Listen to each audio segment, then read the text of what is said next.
I want to talk about some ways that we can make our stories more vivid.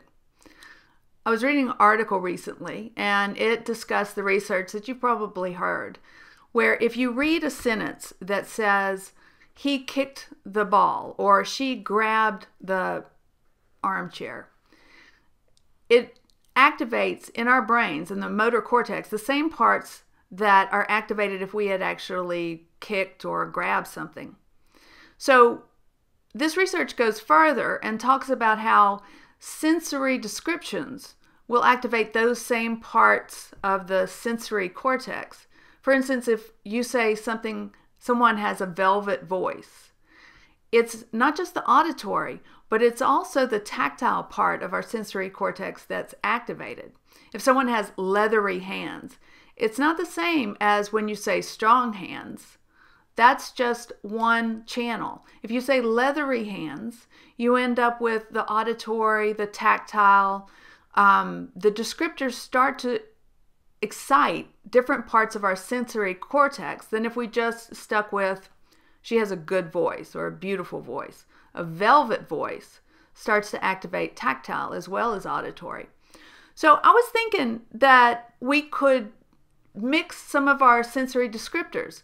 The reason that I got on this kick is because I was reading a review from Joy Williams. She was reviewing Karen Russell's new book, Vampires in the Lemon Grove. Karen Russell has already written Swamplandia and St. Lucy's Home for Girls. So she has these implausible, crazy, no way that could happen stories, and yet when you read it, it's so easy to suspend disbelief because it's so real the way that she describes it. And I think that she does a little bit of the mixing sensory descriptions.